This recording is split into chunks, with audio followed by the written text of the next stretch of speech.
what's up, 1-8-Fit? Alright, today I want to talk about really a 5-minute kind of guide on how to really get control of your mind and really the power of your mind. I think it's so important that we kind of unpack really why the mind is so important and why I hit it up so much in even my personal training and my nutrition coaching. Unless I deal with your mindset, unless I deal with the story you tell yourself between those, your two ears, until I dealt with mine, I was stuck. And so your brain, let's face it, is unbelievably powerful, and it's a machine in a way capable of just incredible things, and really does have the capacity to help you get what you want from life and so much more. But the problem that most of us have is that we have no idea to really use and tap into it. And this is not only a very powerful machine, but also has it's an incredibly complex one, and it doesn't come with an instructional manual. How many of us have wanted an instructional manual for so many things in our lives, right?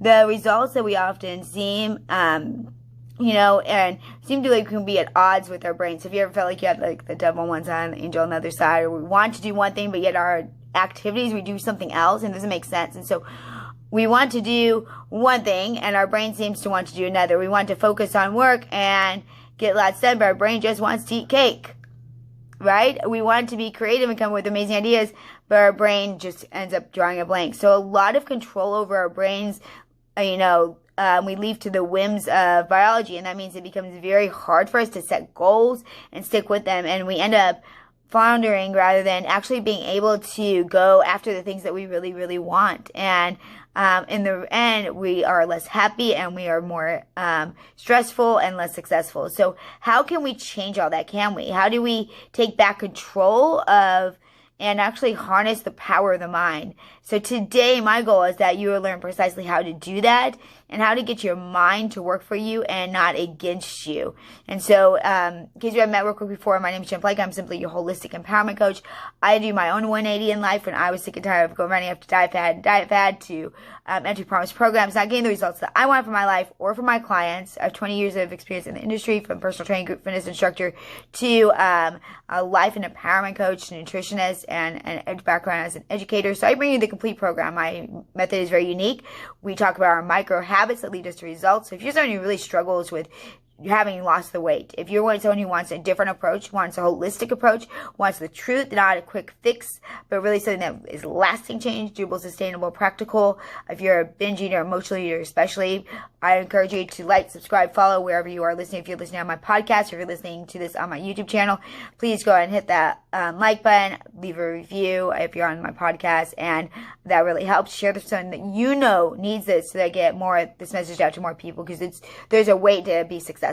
But let's dive in. Are you ready? Let's first talk about a little lesson. I think lessons are powerful. As an educator, former educator, I love lessons they teach us.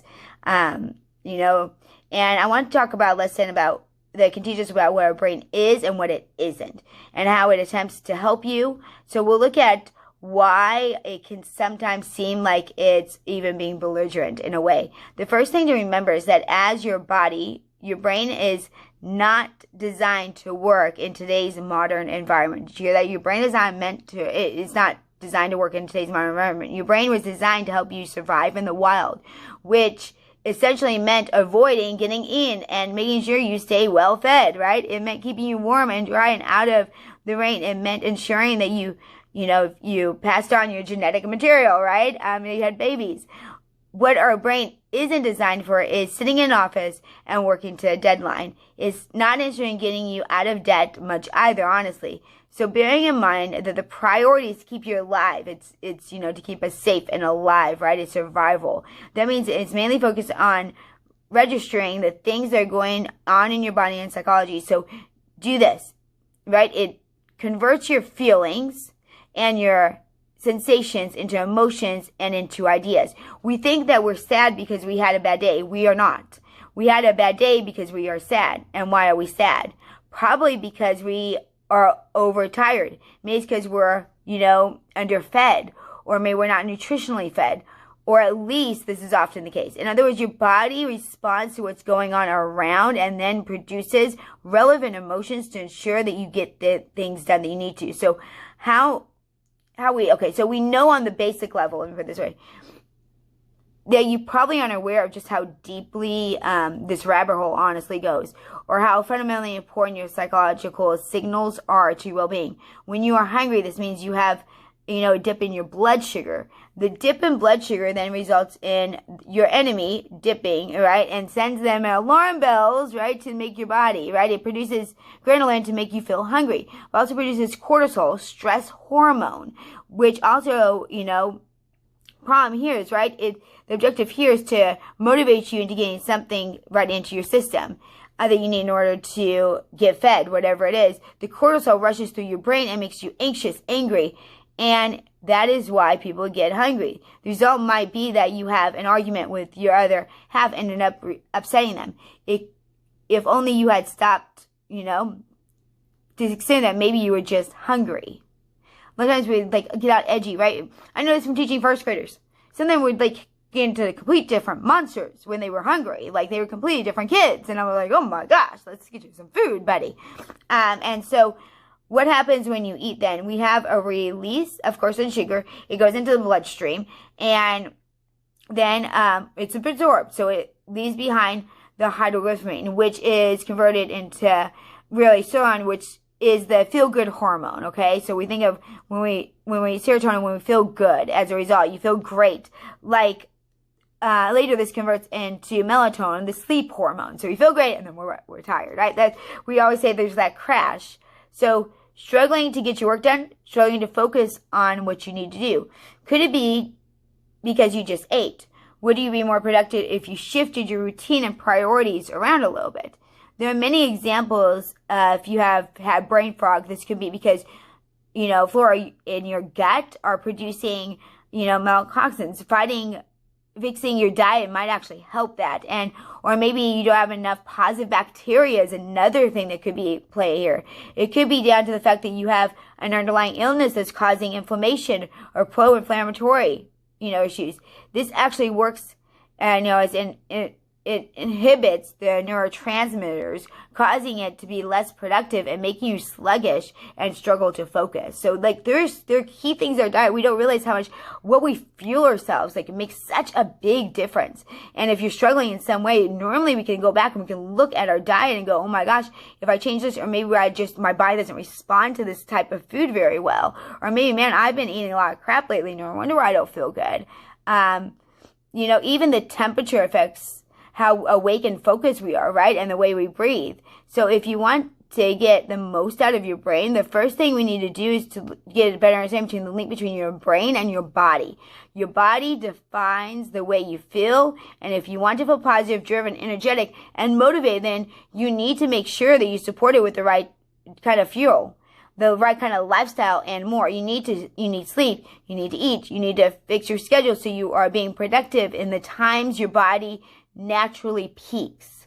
So if we look at the mental aspect of this, simply giving yourself the right nutrients and getting more sleep, maybe spending more time outdoors, is going to help you get more, from your brain. But we need to go further now. And of course, you're aware that there's a cognitive aspect. What you think and what happens in your routine can also impact the way you perform. So you can have a bad day because your partner dumps you, right? You get fired. So what's going on here? The answer lies with the very way that the brain works in a way that understands information. What happens when you think? The answer is that you visualize things happening, right? We start visualizing. Ooh, man.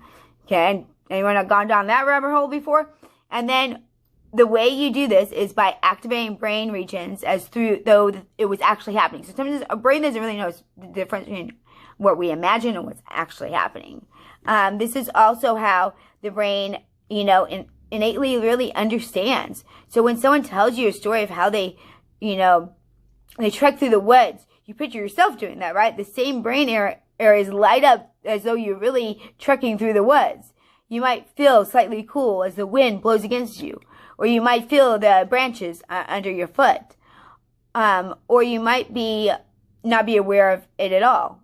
All happens quickly and and familiarly, and we tend to register it. So it's sometimes things that we don't even realize that's going on in our brain. They're there, we're thinking them, and we register that.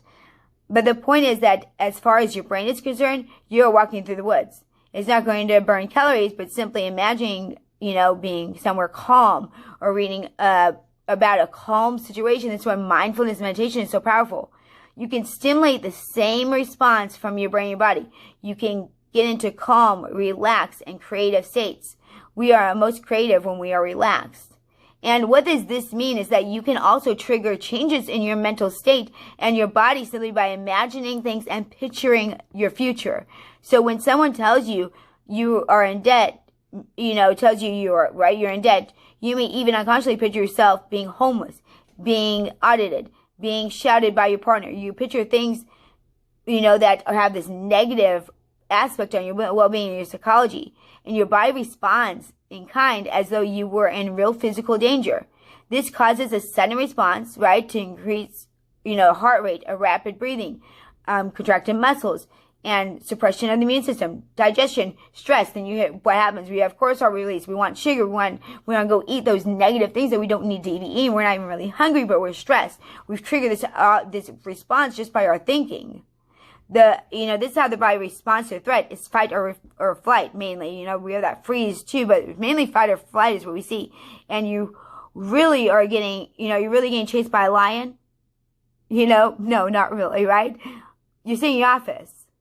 It's no use to you at all. And if all this stress is going on, chronic as we call it, then it can actually be very harmful and cause long-term damage for your health. So how do we take back control? Let's empower ourselves today because we can. The first way we do this is by deciding to protect your psychology, right? As we've already discussed, the response will be less favorable if you are well-fed, will be less than unfavorable. If you're well-fed, if you have a good night's sleep, if you're comfortable temperature, if you are healthy, then what we're going to do, we're going to naturally respond better.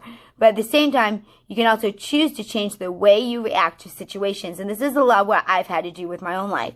Remember, it isn't that news is making you scared, but rather is that your reaction to the news. You are only stressed because you have pictured certain outcomes. Therefore, it's entirely possible that you can choose to picture a different outcome and have an entirely different response. If you choose to think, it's going to be okay, if you recognize that even your worst fear isn't that bad, then you can respond in calm and effective ways. I often use a specific example to illustrate this point when I'm working with clients. Let's say you're an awesome rock climber, right? And you're out rock climbing, you have this steep mountain, and all of a sudden you have this part where you cannot make the next step. I don't know if you've ever gone. There's no way for you to get from where you are to where you need to go. And you are hanging barely on. You have 1 foot on one of the little rocks that's sticking out. And what happens? You start to fatigue, right? So what happens when we're in that place? We're in a place of high stress. We're in a place of, I might die. I've been there before. Oh my gosh, what's going to happen to me? You go into panic. You sweat starts being down your forehead. You start breathing rapidly. But unbeknownst to you, what happens if there was already emergency? Services have already arrived and they're attaching a chain and they're beginning to come up to get you and hold you safely in place. And then what happens? Once you realize there's people there to save you, once you realize there's people there to help you, you're immediately okay. You feel okay because there's people there who know what they're doing. So the situation really hasn't changed. The only thing that changes is your perception of the events, your belief, and that completely alters your psychology and your mental state, okay? Same thing. If I am, let's say I need to have a difficult conversation, okay? I've had this happen to me recently. I need to have this difficult conversation with someone in my life. And I can project, I can sit there and, my perspective can be oh, this is going to go horrible. I know that all my conversations go bad. I hate this, because I don't like confrontation. I just don't you all. It's not me. But sometimes it has to happen, right? And so I'd be it's going to go bad. Everything's going to mess up, man. This, nothing ever turns out right. And before I even go into that conversation, I'm already defeated. I've already played out in my mind how it's going to go. And we're going to become worse enemies. Or I can sit there and what can my perception, it can become my power. That was my prison, right? We want to become our power. What's going to happen? I'm going to be no, you know what? I'm going to use, I'm going to come at it with kindness. I'm going to come at it with truth. I'm going to visualize and see this situation actually turning itself into something where we grow as individuals. We grow in our friendship, our relationship. And what happens? Am I stressed? Am I eating cake and cookies before I go into this conversation? No, I'm feeling empowered. I'm planning out like how I can like serve this person to the highest degree while still having a truthful conversation. So once again, it's, you see how like just even this leads us down the path of emotional and binge eating. Just this little fact of like how we perceive situations can disrupt and destroy our diets, destroy our nutrition, you know, because really the situation doesn't change. The only thing that changes is our perception of the events. Your belief, you know, it completely alters the way that you respond. This is the central, you know, tenet of the ancient school of, you know, even, you know, philosophy out there, you know, the entire idea that we need to embrace the possibility of bad things happening, you know, claims that there is no benefit to blind optimism and wishing for a happy ending. Instead, we must accept life, you know, will be tough. But in doing so, we can prepare for the toughness, right? We can prepare for those difficult conversations and make them come out better. And even if they don't, at least we went into it with a positive intent. And then when we come out of it, we can take care of our emotional beings. Like, that didn't go man, that sucked. That did not go the way I wanted to. But I know that life is not always going to turn out the way I wanted to. And did I live to my highest good? And if I did, do I have anything to regret, anything to be shameful of, anything to go apologize or make right? No. And then if I do, I go make those things right. I don't eat a cake. I don't eat comfort food. I go make the things right with the individual I need to, clear out, make them understand, have forgiveness, and then we're both okay. And I'm not destroying myself. So we self-sabotage so much, don't we? You know, but it's not like blinded optimism. It's not saying like we can visualize good things and then deal with the truth of what comes. You know, so we're stronger than we really think we are. And that's what always baffles me as I work with people all the time. And like, they're the most amazing people, but they can't see it themselves. And, you know, but I see it. Like, I see their fight. I see all they're going through. They have a lot going on in lives. I mean, a lot of you moms out there, like, you have a lot, especially right now during COVID, like, you are heroes. Like, you are doing an amazing job, and you don't hear that enough. And you beat yourself up, and then you like go in and you like go off the diet, right? You go off your nutrition needs. You stop taking care of yourself. You take care of everybody else. What you forget about yourself. And so, you know, this is where my CBT comes in. You hear me a lot talk about cognitive behavioral therapy. And CBT is a modern approach to psychology. And I'm doing a huge push for CBT here on my channel and really turning a lot of my work around CBT especially with emotional binge eating, because I found that it works. It's not saying that there's been a lot of it out there yet, so I've kind of led some studies and stuff on it, trial things, but it really does work. It's worked with me and my eating issues. I'm a huge component. That's why I got CBT certified, to learn it myself, to kind of teach myself and take myself through it, but really you need another person. It's best if you have another person.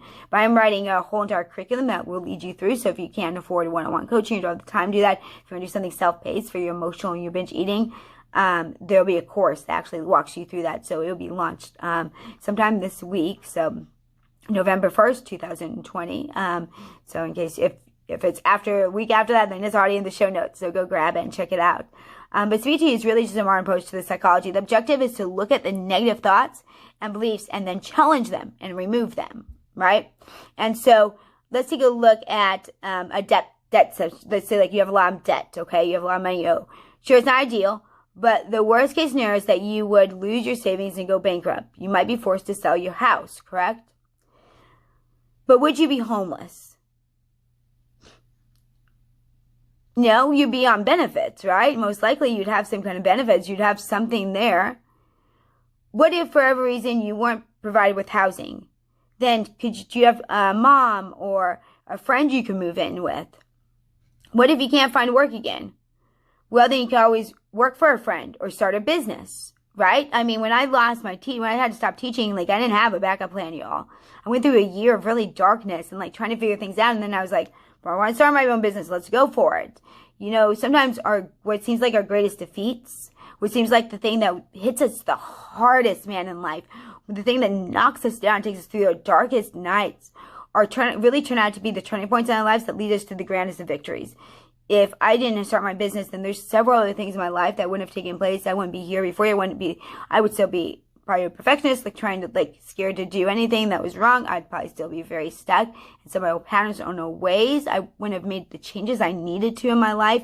Wouldn't cut out so many toxic friends and stop, there's just so much in my life that has come because of losing teaching, or because of having an abusive, boyfriend, or like going to even hiding. Like there's so many things in my life that if I look at it when I was in the moment, it sucked. It sucked bad. Like I thought, I can't stand starting all over again. Like how many times am I gonna have to start all over? I know we've all felt that, right? And how many times am I gonna be knocked down? I'm just trying to have a good heart and care about people. And it doesn't make sense in the time. But looking back on my life, like I can see, if I map it out, I can see like if this didn't happen, like each thing led to the next and led me to become a better person. It really empowered me for the next step of the journey. And so now I try to come at it more of like, now that I know about CBT, is like, look at it that there's always a way. Even right now, like I'm dealing with a big situation right now, and I couldn't see a way with this, like to actually handle this. And I really couldn't. Like I felt stuck in this forever. And finally hit me last week. Like what's right in front of me. Sometimes we're so scared to do the thing that we need to do. We don't even see. We've blinded ourselves. And people can tell us time and time again what to do, but do we do it? No, because so many times we're so stuck in our own heads. And I know I'm that way. Like people can tell me time and time again things, and I get stuck in my own head. And so life can be tough, but in a way, it's part of its charm. Think about it. Life can be tough, but isn't it part of its charm? It's like a test.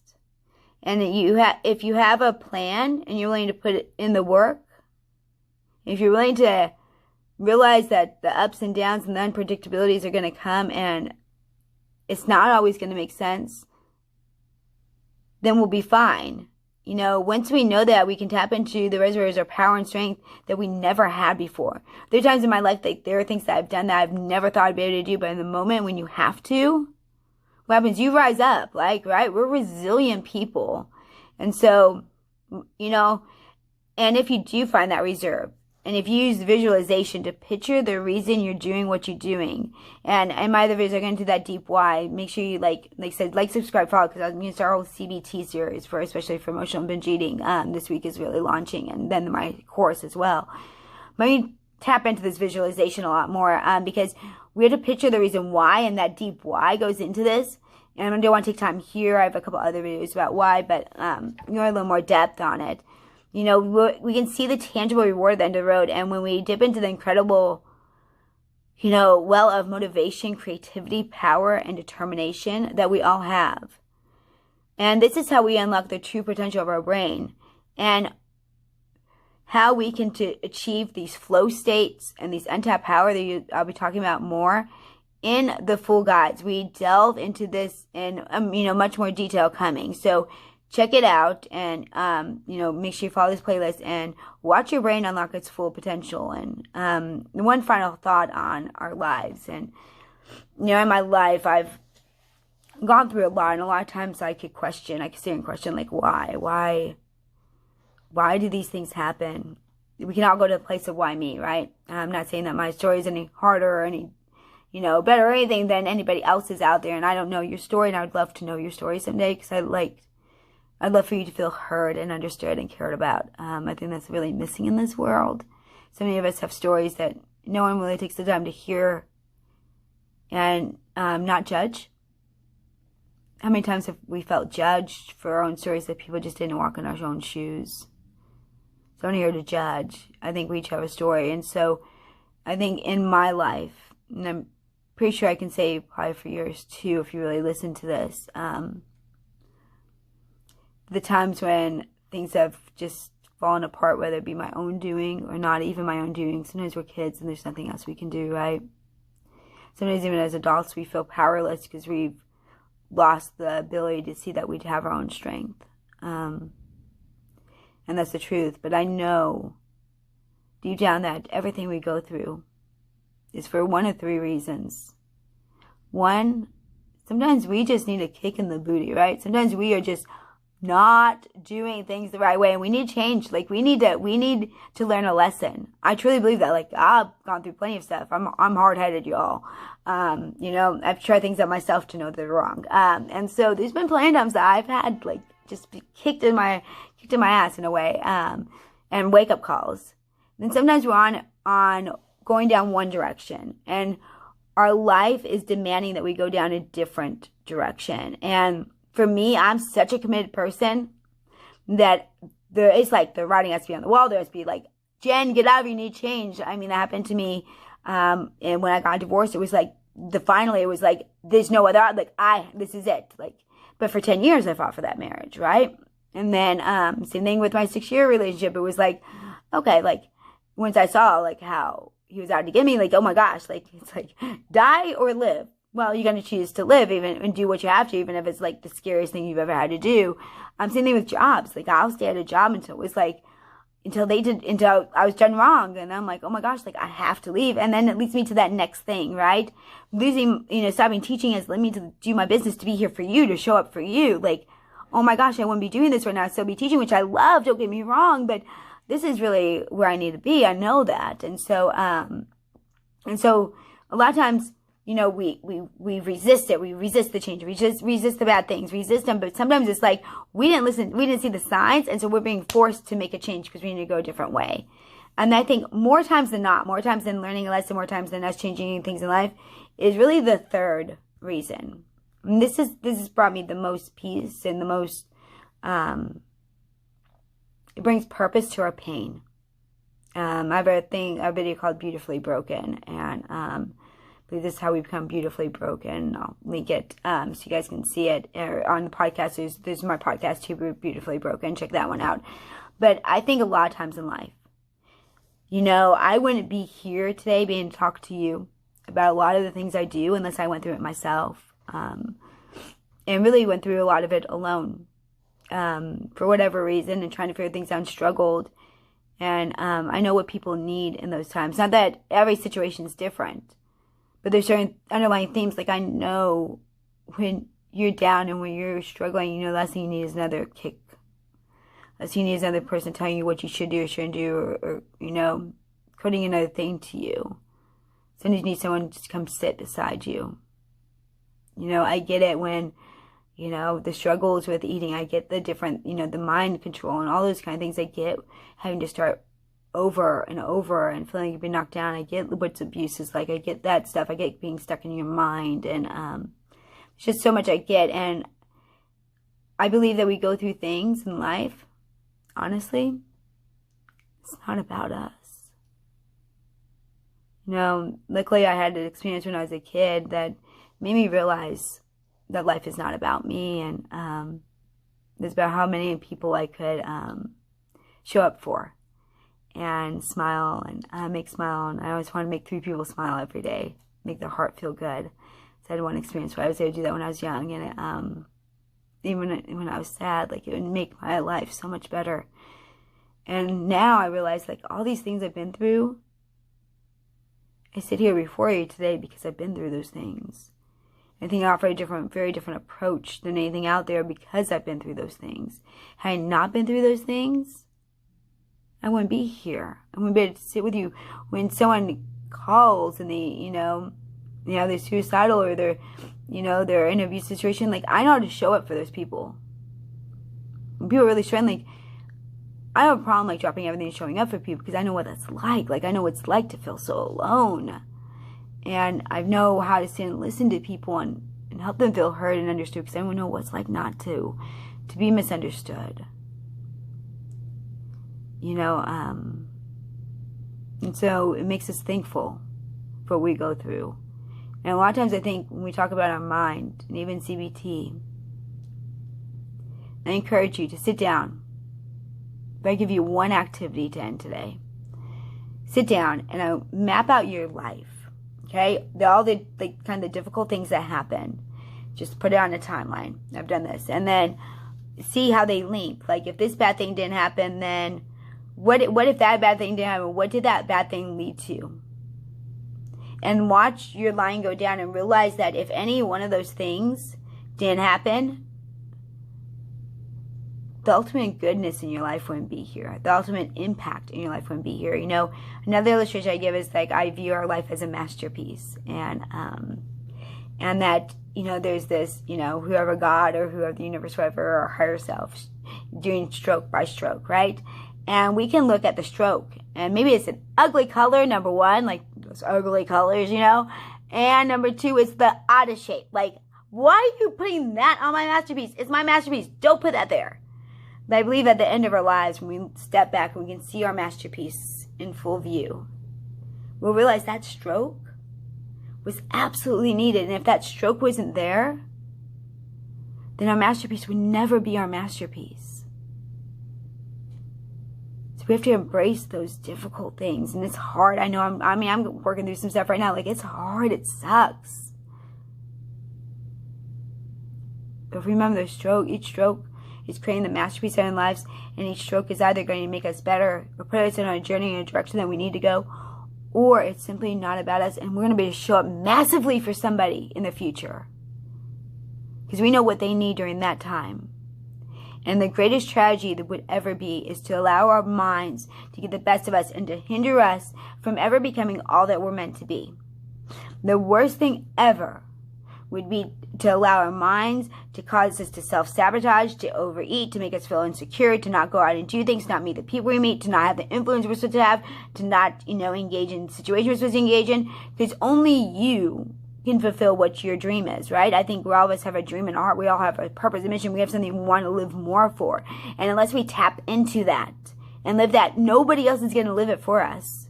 And wouldn't it be sad to look back on your life and realize all the people that you didn't show up for, all the people that needed you and you weren't there for, all the people that I didn't show up for, that needed me, that I didn't show up for, all because I allowed this to get the best of me. I want to look back on that in my life and know that I tapped into the power of my mind. And I turned it, I made it my power, not my prison, because my mind's been my prison for way too long. I've lost a lot of time, a lot of years allowing it to be my prison. And so I implore you, I encourage you. Today's the day that you can make it your power. Today's the day that you can say no more.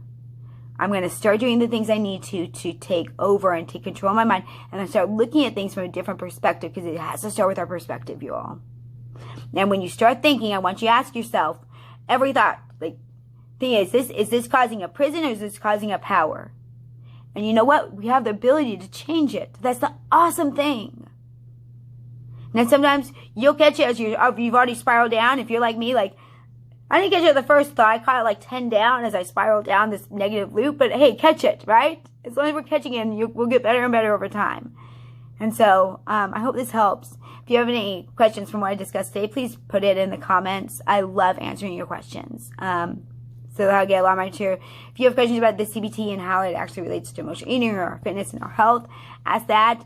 If there's something that really just spoke to you today, would you please put that in the comments? I get your feedback, and that's how I know what you need more of, because this channel, the 180 Fit, GoJen 180 Fit, is not about me. Okay, that goes back to that fact of what life is for. It's about you. I'm here for you. I'm here to show up for you and offer you truth in a world full of lies that wants to just get your money and offer you empty promise programs and take you for a run.